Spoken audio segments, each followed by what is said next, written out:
오늘도 예배 자리 가운데 나오신 우리 성도님들 예수님의 이름으로 환영하고 축복합니다. 저희 주변 분들과 함께 인사 한번 나누시겠습니다. 잘 오셨습니다. 인사하겠습니다.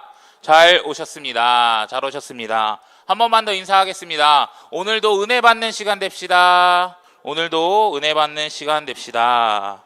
아멘. 저는 오늘 이 기업물을 짜의 헤세드, 이 기업물을 짜의 헤세드라는 이 제목을 가지고 함께 하나님의 말씀을 나누도록 하겠습니다. 오늘날 시대를 여러 가지로 표현할 수 있을 것입니다. 근데 저는 오늘은 어떻게 표현하고 싶냐면 이 계산적인 시대라고 좀 해보고 싶습니다. 그래서 사람과 사실 비즈니스를 하든 또 인간관계를 맺는 그 사이에서든 심지어 이 신앙생활 하는 데 있어서도 우리는 이 계산적일 때가 참 많이 있다라고 하는 것이죠. 이 최근에 야놀자라는 놀러 갈 때 이 숙소를 잡는 이 어플 중에 하나인데 거기서 몇 개월 전에 광고를 하나 냈거든요.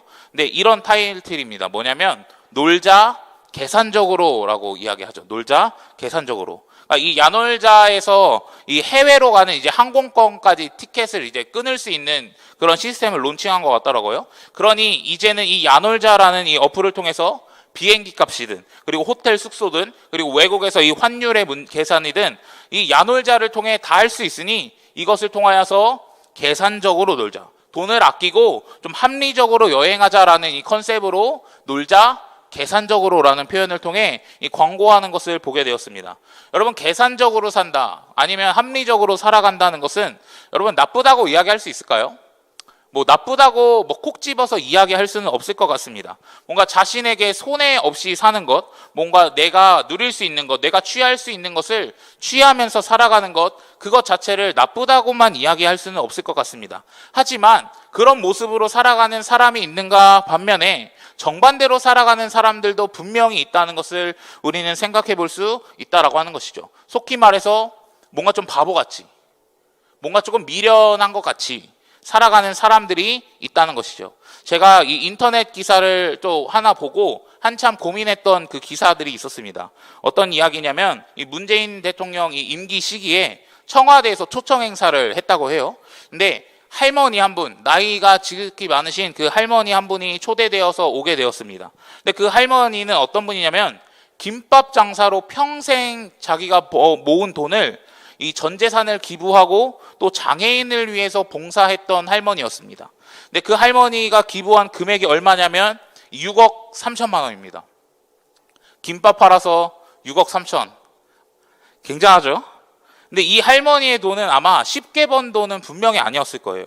이 홀 아버지 밑에서 자라며 이 일본 순사의 눈을 피해서 김밥을 팔았던 어린 시절의 이야기도 해주시고 또 그렇게 힘들게 번 돈으로 먹을 것을 사 먹으니 자신은 너무 행복했다는 이야기도 해주십니다.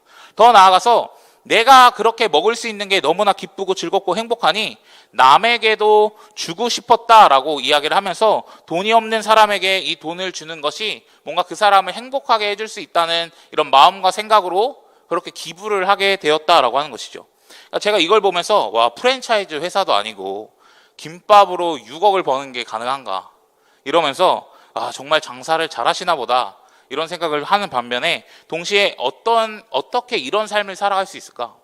어떻게 이렇게 6억이라는 큰 돈을 흘려보낼 수 있을까? 정말 여유 있어서 흘려보내시는 것이 아니잖아요. 없는데도 불구하고 자기가 평생 고생해서 모은 이 6억이라는 돈 일정 부분은 흘려보낼 수 있지만 어떻게 자신의 전 재산을 흘려보낼 수 있을까라는 고민이 들었습니다. 뭔가 저의 생각에는 합리적이고 뭔가 계산적이기보다는 뭔가 바보 같고 또 미련하다는 말이 잘 어울리지 않을까라는 생각과 고민을 했던 적이 있습니다. 우리가 잘 아는 아마 동화책이 하나 있을 거예요. 아낌없이 주는 나무라고 아주 유명한 동화책이어서 우리 성도님들도 잘 아실 거라고 생각합니다. 이 동화에는 두 주인공이 등장합니다. 하나는 나무이고 하나는 소년입니다. 그래서 이 소년은 이 나무랑 어릴 적부터 계속해서 같이 놉니다. 그래서 나무에 올라가기도 하고 나뭇잎으로 왕관을 만들기도 하고 그 나무에 있는 사과를 따먹기도 하면서 그 나무와 함께 시간을 보내죠. 그런데 이 책의 제목처럼 나무는 아낌없이 주기 시작합니다. 돈이 필요하다니까 사과를 가져다가 팔라고 이야기하고 또 집이 필요하다니까 가지를 다 잘라주면서 그 가지로 집을 지으라고 하고 여기 배를 타고 여행을 하고 싶다고 하니까 자신의 기둥을 잘라가서 배를 만들라고도 이야기를 합니다. 그리고 쉬고 싶다니까 이제는 그 밑동만 남은 그 구루터기를 내어주기까지 정말 아낌없이 내어주죠. 그리고 이 책은 이런 말로 끝납니다. 항상 넘겨주시면, 그래서 나무는 행복했습니다 라고 이야기합니다. 그래서 나무는 행복했습니다. 네, 여러분, 나무의 모습이 어떻게 느껴지시나요? 정말 귀하고 아름다운 성기입니다 라고 혹시 생각이 드시나요? 저는 사실 그렇게 보이지만은 않았습니다. 뭔가 손해만 보는 것 같고 이용 가치만 털렸다, 저는 이렇게만 바라봤습니다. 그래도 나무는 마지막에는 행복했다고 이야기하는데, 이 나무의 마음은 어떤 마음일까요? 우리는 고민해 볼 필요가 있다라고 하는 것이죠. 오늘 본문에도 이 아낌없이 주는 나무와 같은 사람이 등장합니다. 그 인물은 바로 보아스라는 사람이죠. 이 3장 마지막 절은 이렇게 기록하고 있습니다. 3장 18절 말씀인데요. 이에 시어머니가 이르되 내 딸아 이 사건이 어떻게 될지 알기까지 앉아있으라. 그 사람이 오늘 이 일을 성취하기 전에는 쉬지 아니하니라 라고 이야기합니다. 그러니까 보아스는 이제는 룻을 위해서, 그리고 나오미를 위해서 자신이 가지고 있던 이 문제를 해결하기 위해 끊임없이 일할 거고 그것을 성취할 거라고 이야기합니다. 그래서 이제 4장에 넘어와서는 그 말처럼 이제는 쉬지 않고 행동하는 모습을 보여주고 있습니다. 보아스가 성문에 올라가고 기업 물을 자를 만나게 됩니다. 그래서 성문은 여러 목적과 의미도 있지만 이 법정의 역할을 대신하는 것으로 우리는 확인해 볼 수 있습니다. 그래서 이 성문에 앉아서 성읍 장로 이 10명을 모아두고 이제는 법적인 이야기를 하기 시작한다라고 하는 것이죠. 그래서 3절과 4절에 이 첫 번째 이 기업 물을 자에게 이런 이야기를 합니다. 나오미가 우리 형제 엘리멜렉의 소유지를 팔려고 합니다. 이 땅을 팔려고 하니 율법의 기준대로 가장 가까운 친족 고엘인 당신이 사세요라고 이야기를 하는 것입니다. 그리고 네가 만약에 이 고엘의 제도, 이 기업 물을 자의 책임을 하지 않는다면 두 번째로 권한이 있는 나 보아스라는 사람이 이것을 행하겠다고 이야기합니다. 그런데 우리 성경책의 4절 말씀 보시면 어떻게 돼 있죠? 4절 후반에 보면 그가 뭐라고 대답하냐면 내가 물으리라 라고 이야기하고 있습니다. 그러니까 지금 이거 어떤 내용이에요? 내가 고엘제도 행하겠다 이겁니다. 내가 고엘제도 행할게. 그러면 이거 지금 문제 있습니까 없습니까? 하면 안 되는 거잖아요. 보아스랑 결혼하려면 하면 안 되는 건데 지금 이 사람이 하겠다고 이야기하는 거예요. 그런데 우리는 생각해 볼 것이 이 상황에서 이 첫 번째로 고엘 물을 자가 이 고엘 제도를 하는 것은 이 사람에게 이익이 있을까요 없을까요? 이익이 있다고 이야기할 수 있습니다. 아마 많은 이득이 있을 거예요. 여러분, 나오미에게는 자식이 없습니다. 이제 와서 애를 낳을 수도 없는 상황입니다. 물려받는 자손이 있으면 아마 이것은 기업 물을 자에게 굉장히 손해가 될 거예요. 왜냐하면 나중에는 결국엔 돌려줘야 하기 때문에 그렇습니다. 그 땅을 내가 사줬지만 결국엔 돌려줘야 하기 때문에 그래요. 희년제도를 이야기한다라고 하더라도 여자는 어쨌든 땅을 소유할 수 없으니 재산권을 주장할 수 없으니까 결국에 이 사람이 이 시점에 이 땅을 사게 되면 영원히 자신의 것이 될 수 있는 것입니다. 그러니까 합리적으로 봤을 때 지금 초기 비용이 당연히 땅을 사고 이런 것에 돈은 들겠지만 땅을 지금 사는 게 사실 합리적이고 나에게 이득이 되고 내가 절대 손해보지 않는 장사라는 것을 우리는 확인할 수 있다는 것이죠. 그래서 사겠다라고 이야기를 하는 것입니다. 근데 그때 5절에 보아스가 이렇게 이야기하는데요. 보아스가 이르되 내가 나오미의 손에서 그 밭을 사는 날에 곧 죽은 자의 아내 모압 여인의 룻에게 사서 그 죽은 자의 기업을 그의 이름으로 세워야 할지니라 라고 이야기하고 있습니다. 지금 보아스가 말하는 것은 저희가 저번에 룻기 이야기하면서 이야기했듯이 이 계대 결혼이라는 것과 이 고엘 제도라는 두 개를 섞어서 지금 이야기하고 있는 것입니다. 룻이 타작마당에서 고엘이니까 저랑 결혼해 주세요 라고 섞어서 이야기했던 것처럼 오늘 이 본문에서도 율법을 다시 한번 재해석하면서 이 기업 물을 자에게 요구하는 것이죠. 보아스는 밭을 살 때 룻도 함께 사라고 이야기합니다. 결국 그 사라는 말 무엇일까요? 결혼하라고 이야기하는 것입니다. 결혼해서 죽은 자의 기업을 그의 이름으로 세우라고 이야기하는 것입니다. 그러니까 결혼해서 애 낳고 룻의 남편이 이 말론의 이름으로 그 기업을 이어가라고 이야기하는 것이죠. 그럼 쉽게 이야기하면 당신이 땅은 사주고 당신이 결혼은 하되 다 넘겨주라고 이야기하는 것입니다. 엘리멜렉의 가문으로 다 넘겨줘라고 이야기하는 것이죠. 그럼 이렇게 되면 여러분 도박이 될 수도 있는 거죠. 룻이 아이를 일단 못 낳는 여성이라는 것은 우리가 룻기 이 초반을 살펴보면서 알 수 있습니다.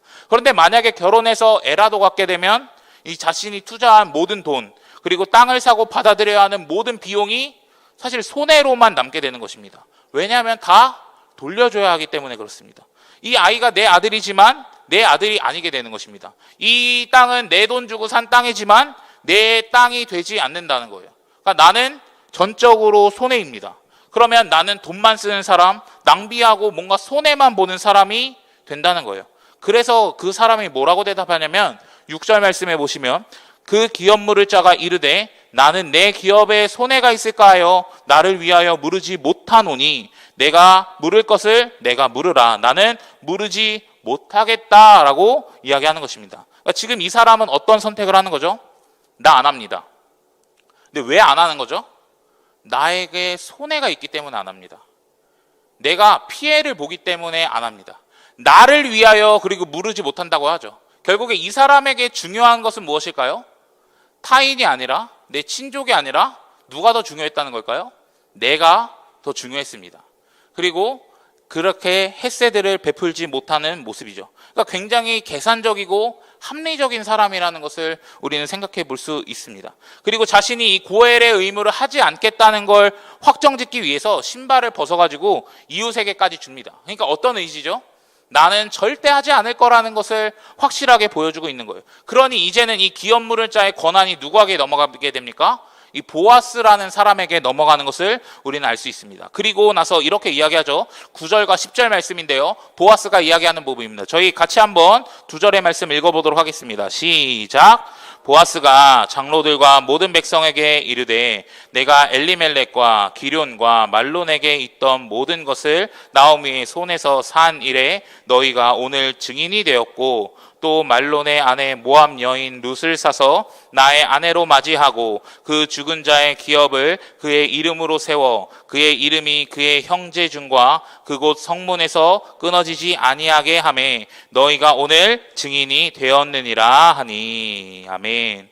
지금 이 보아스는 나오미의 땅, 결국에 이 엘리멜렉과 기럨과 말론에게 있던 그 모든 그 재산을 다시 한번 자기가 사겠다고 이야기합니다. 그러니까 이 고엘의 의무를 지금 행하겠다고 이야기하는 것과 동시에 또 어떤 것을 이야기하냐면 이 룻도 자기가 아내로 받아들여서 그 유산, 그 모든 땅들, 모든 기업들을 그 말론의 이름으로 남기겠다고 지금 이야기하는 것입니다.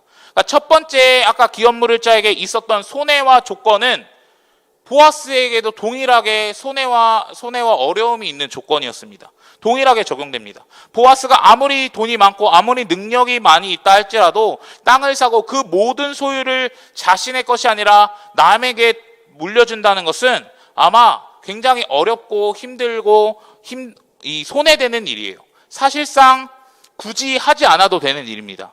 여러분, 고엘 제도는 힘들어하는 이 어려운 이 친척들을 위해 율법으로 제도화되어 있긴 하지만 무조건 해야 하는 법은 아닙니다. 거절할 수 있었어요. 내가 하지 않아도 되는 것입니다. 분명히 내가 할 수는 있지만 분명히 거절할 수도 있는 거예요. 자신이 손해라고 여겨지고 합리적인 선택이 아니라고 여겨지게 된다면 안 할 수 있는 것입니다. 그러나 보아스는 그 손해를 알았지만 계산해 봤을 때 합리적이지 않다고 분명히 여겨졌을 수 있지만 그렇게 무모한 일을 지금 행하고 있다는 거예요. 굳이 하지 않아도 되는 일을 행하고 있는 것입니다. 쉽게 이야기해서 햇세들을 베풀고 있는 것입니다. 단순히 자신이 많이 가졌고 많이 가진 그 곡식 중에 그냥 일부를 주는 것, 그 정도로 이야기하는 건 아니에요. 그냥 곡식을 주는 것도 놀라운 햇세들하고 이야기할 수 있지만 땅을 사서 그리고 남편이 되어주고 그 사람의 이름으로 말미암아 자식과 그 땅의 모든 것을 넘겨주겠다는 것은 보통 일이 아니라고 하는 것입니다. 그러니까 율법의 모든 기준을 확연하게 넘어선 그 햇세들을 지금 베풀고 있고 뭔가 이성적으로 합리적이지 않은 모습을 행동하고 있다는 거예요. 여러분, 인간적인 관점에서 어떻습니까? 이 보아스의 행동이 뭔가 납득이 되는 행동이라고 생각하시나요? 우리는 이런 사람들을 이렇게 부릅니다. 바보라고 이야기하죠. 바보. 자기가 손해보는 일을 하는 사람 바보. 합리적이지 않은 일을 하는 사람 바보. 계산기를 두들렸을 때 손해가 나는 게 분명한데, 나한테 분명히 어려움과 피해가 있을 것이 분명한데 그것을 행하는 사람들 뭐라고 하죠? 바보입니다. 내 손해는 생각도 안 하고 지금 보아스는 전적으로 나오미를 위해, 전적으로 룻을 위해 자신을 희생하고 있습니다. 바보죠, 바보. 근데 오늘 기업물을 자의 이 고엘에 대해서 제가 계속해서 이야기하고 있는데, 이 고엘이라는 단어의 이 동사로는 원형으로는 가알이라는 단어를 사용합니다. 그런데 여러분, 그 가알이라는 단어를 분명히 이렇게 기업물을 자라는 단어로 고엘이라고도 사용할 수 있지만 또 뭐라고 번역도 할 수 있냐면, 레위기 말씀을 보시면 우리가 알 수 있는데 한번 맞춰보시면 좋을 것 같아요. 제가 3절의 말씀 읽어보도록 하겠습니다.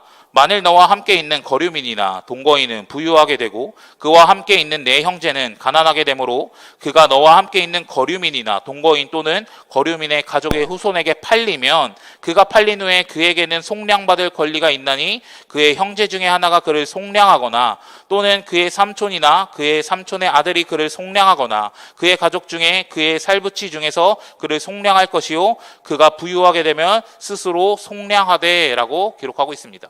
과연 이 가알이라는 단어는 무슨 단어로 번역됐을까요? 속량이라는 단어로 번역할 수 있다라고 하는 것입니다. 여러분, 속량이 무엇입니까?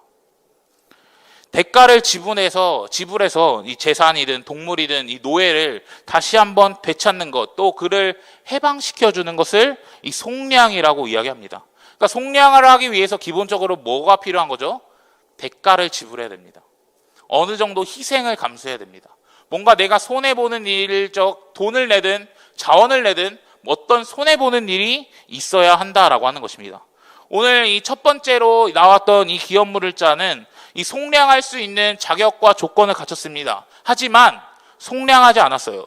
대가를 지불하지 않았습니다. 그 대가를 지불하면 자신에게는 분명히 손해가 따르니 계산기 두드려 보니까 이 수지타산이 안 맞으니까 속량하지 못한 거예요. 그러나 여러분, 보아스는 달랐다고 하는 것이죠.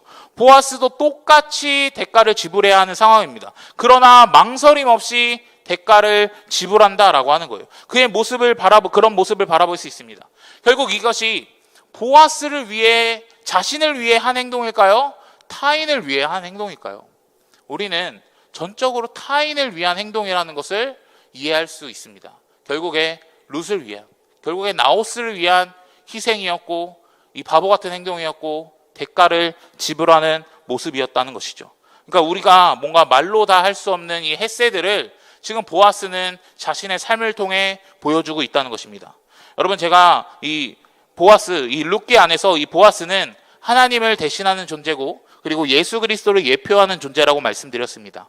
그렇다면 보아스가 나오미와 룻을 위해 이 대가를 지불하고 속량했듯이 하나님과 예수 그리스도가 우리를 위해 대가를 지불하고 이 속량의 은혜를 베풀어 주신다는 것을 우리는 꼭 기억해야 한다는 것입니다.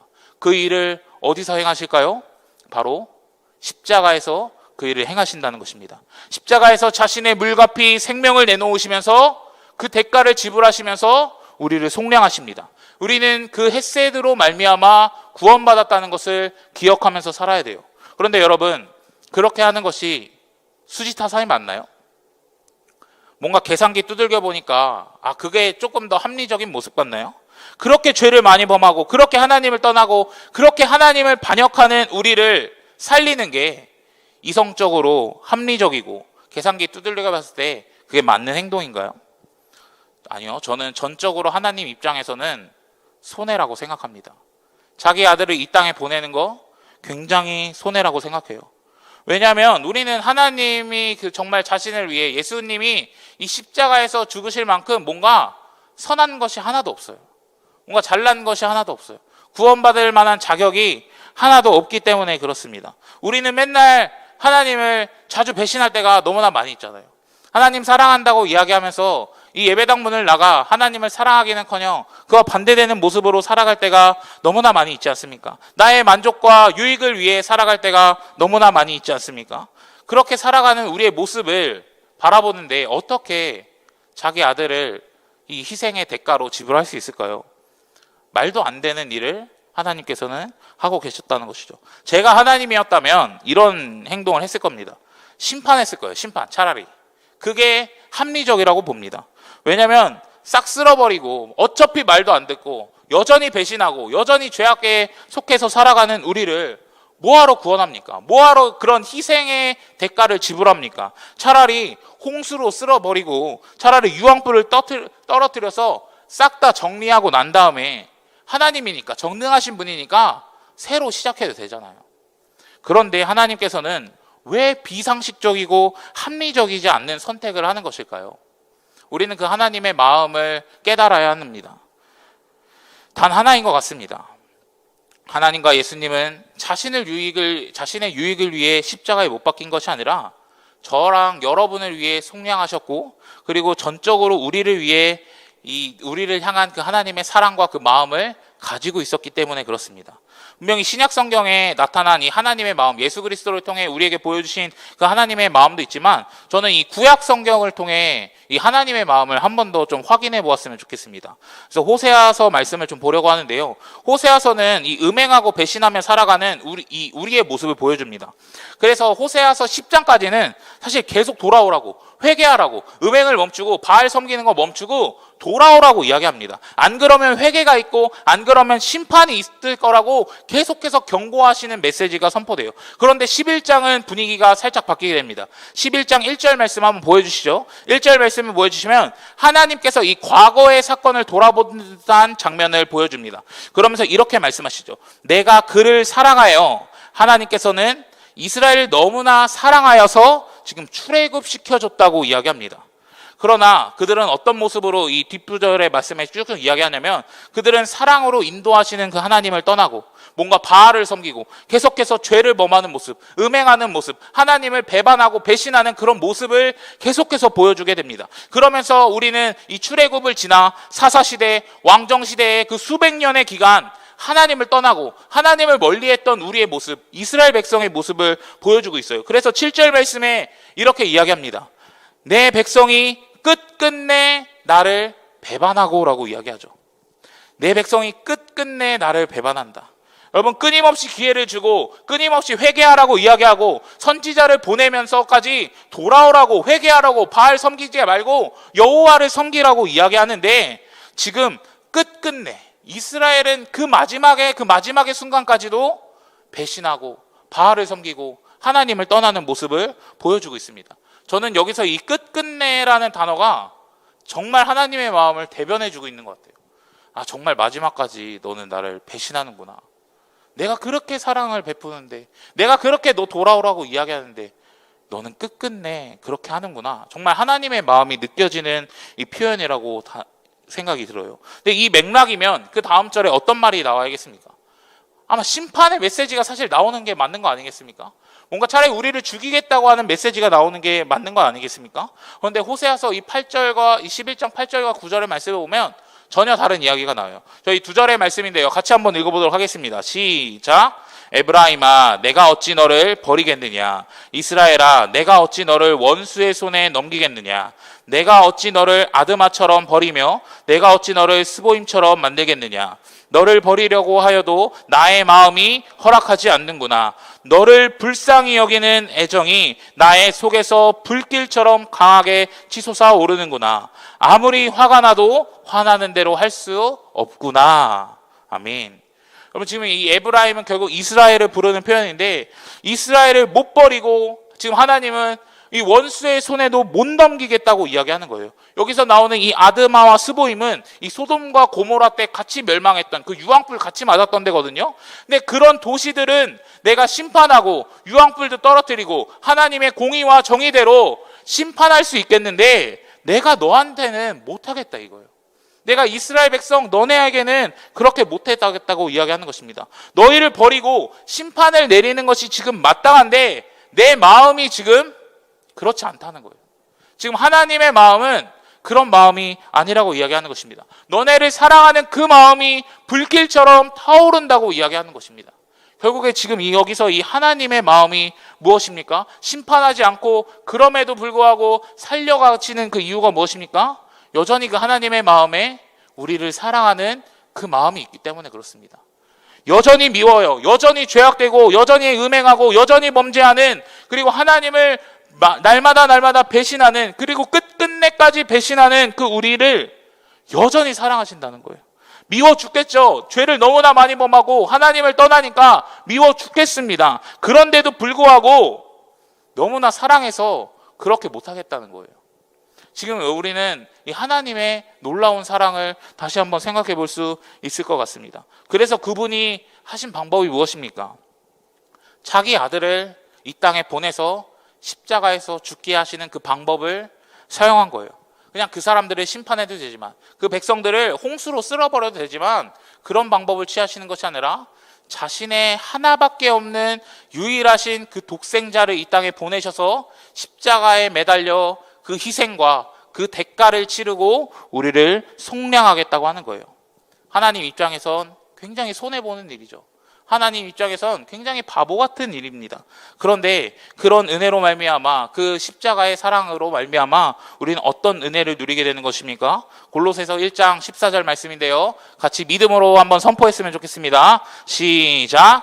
그 아들 안에서 우리가 속량 곧 죄사함을 얻었도다. 우리 한 번만 더 읽겠습니다. 시작. 그 아들 안에서 우리가 속량 곧 죄사함을 얻었도다. 아멘. 여러분, 우리는 그 아들 안에서, 그 예수 그리스도 안에서 죄사함을 얻었습니다. 그리고 죄에서 자유를 경험하게 됩니다. 하나님의 구원의 은혜를 경험한 줄 믿습니다. 이것이 우리가 어떠한 능력이 있고 우리가 잘해서가 아니라 하나님이 우리를 너무나 사랑하셔서 선택하신 바보 같은 일이라고 하는 것입니다. 그리고 우리는 그것을 헤세드라고 표현하는 것이죠. 기업 물을 자의 헤세드가 우리 가운데 임하셨다는 것을 믿음으로 취하시는 우리 성도님들 되시길 예수님의 이름으로 간절히 축복합니다. 그래서 우리는 우리의 삶은 이 헤세드 안에, 이 사랑 안에 푹 빠져서 살아가는 우리의 삶이 되어야 한다는 것입니다. 여러분, 제가 이 서두에 이 아낌없이 주는 나무에 대해서 이야기했습니다. 이 책의 그 마지막이 그래도 행복했습니다라는 단어로 제가 마친다고 이야기했잖아요. 그 문구로 마무리된다고 말씀드렸는데, 이 책 중간에 보면 이 나무가 이것저것 다 내어주고 나서 행복했지만 정말 그런 것은 아니라고 이야기합니다. PPT 한번 보여주시죠. 정말 행복했지만 정말 그런 것은 아니다라고 이야기하죠. 이때 나무는 왜 안 행복했을까요? 이때 나무는 왜 안 행복했을까요? 그리고 왜 마지막에는 그래도 행복했다고 마무리할까요? 사실 이거에 대한 여러 글을 찾아봤는데 이 작가는 어쨌든 독자에게 모든 몫을 맡긴다고 이야기하더라고요. 그러니까 저는 이 행복하지 않았던 게 그냥 단순히 퍼주니까, 뭔가 손해보니까, 아낌없이 주니까 뭔가 바보 같은 모습이 된 것 같아서 행복하지 않다고 얘기하는 것이 아니라고 생각합니다. 나무가 행복하지 않았던 이유는 함께하지 않아서입니다. 소년과 함께하지 않아서 그래요. 나무는 이 책을 잘 읽어보시면 이 소년과 함께하지 않는 시간을 굉장히 슬퍼하는 시간이라고, 고독하고 외로운 시간이라고 표현합니다. 그리고 이 소년이 올 때마다 너무나 기쁘고 너무나 반갑게 맞이하는 그 나무의 모습을 반복해서 보여줍니다. 그리고 나눠주는 그 순간에, 희생하는 그 순간에, 아낌없이 주는 그 순간에도 함께 있으니까 어떻죠? 기쁜 거예요. 행복합니다. 그런데 소년은 자신의 필요를 채우고 떠납니다. 함께 있는 게 아니라, 그 나무와 계속해서 같이 있는 것이 아니라 떠나요. 그래서 행복했지만 행복하지 않았다고 이야기하는 것입니다. 함께 있지 않기 때문에 그렇습니다. 그러나 마지막은 어떻죠? 마지막 장면을 한번 보여주시면 그 소년이 결국엔 노인이 되고 이 나무 밑둥에 앉아 있는 것으로 모든 장면은 끝이 납니다. 결국에 이 마지막 장면은 함께 있나요? 함께 있지 않나요? 함께 있습니다. 함께 있기 때문에 뭐라고 이야기하는 걸까요? 그래도 행복합니다라고 이야기를 하는 것이죠. 근데 저는 이 이야기를 결국 우리와 하나님과의 관계로도 적용해 볼 수 있다고 생각합니다. 하나님은 우리에게 그 자신의 아들까지 아낌없이 주셨습니다. 그리고 우리를 속량하시고 분명히 죄에서 구원하셨어요. 그 목적은 하나님이 우리와 함께 있기 원해서라는 것을 우리 성도님들 꼭 기억하셨으면 좋겠습니다.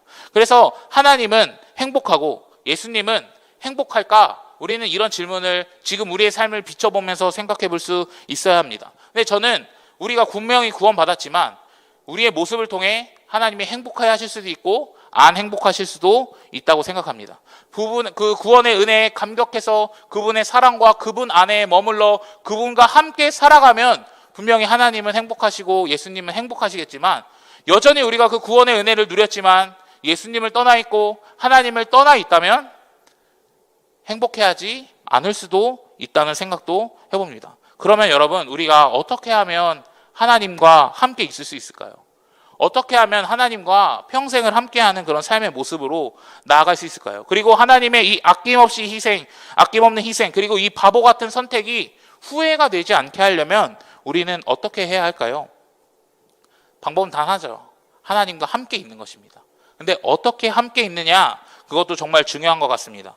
그리고 우리가 기본적으로 생각할 수 있는 건 뭔가 예배 잘 나오고, 뭔가 말씀 잘 보고, 기도 잘하고, 뭔가 섬기는 거 잘하고, 이런 것도 우리는 생각해 볼 수 있지만, 저는 좀 다른 방법으로 제안을 드려보고 싶습니다. 그것이 무엇이냐면, 이 가난한 자들, 그리고 연약한 자들, 소외된 자들, 병든 자들 등등 이 사회적으로 힘들어하고 이 연약한 그 자들과 함께 있는 것이 그분과 함께 있는 방법이라는 것을 우리 성도님들 꼭 기억하셨으면 좋겠습니다. 그들에게 사랑을 흘려보내고 그들에게 사랑을 전달하는 것이 예수님과 함께 있는 방법이라는 거예요. 여러분, 아기 예수님을 가장 처음 만난 자들이 어떤 자입니까? 목자들이에요. 그 당시에 가장 비참한 사람들 중 하나였습니다. 그리고 그렇게 낮고 낮은 자들에게 찾아오셨다는 거예요. 그리고 성경에 보면 예수님은 항상 누구와 계시죠? 죄인과, 그리고 과부들과, 힘들고 어렵고 병든 자들과 함께 있습니다. 그리고 그들과 계속해서 계신다는 거예요. 그리고 그들과 함께 있는 것이 우리에게 예수님과 함께 있는 것이라고 이야기해주고 있습니다. 우리가 너무나 잘 알고 있는 이 마태복음 25장 40절 말씀, 여기서 뭐라고 이야기합니까? 임금이 대답하여 이르시되 내가 진실로 너희에게 이르노니 내가 여기 내 형제 중에 지극히 작은 자 하나에게 한 것이 곧 내게 한 것이라 하시고 라고 기록하고 있습니다. 여러분, 결국 이 말씀으로 본다면 지극히 작은 자, 그 연약한 자에게 우리가 햇새들을 흘려보내고 그들과 함께 있는 것이 예수님과 함께 있는 것이고 예수님께 사랑을 베푸는 그 일이라고 이야기를 하는 것입니다. 여러분, 우리가 하나님을 사랑하는 만큼, 말씀과 기도와 찬양과 예배로 하나님 앞에 나아가는 만큼 이웃을 사랑하는 그 모습이 우리에게는 분명히 있어야 한다는 거예요. 그렇게 우리는 희생하고 뭔가 바보 같아 보이는 모습으로 우리의 삶을 살아가야 하는 것을 이야기하고 있습니다. 그런데 여러분, 그런 삶이 쉽지는 않은 것 같습니다. 저도 정말 제 자그마한 이 물질이라도 흘려서 내보내는 게 정말 쉽지 않더라고요. 정말 어렵습니다. 시간도 들어요. 그거 정말 쉽지 않더라고요. 해야 하는 건 알지만 쉽게 되지 않았습니다.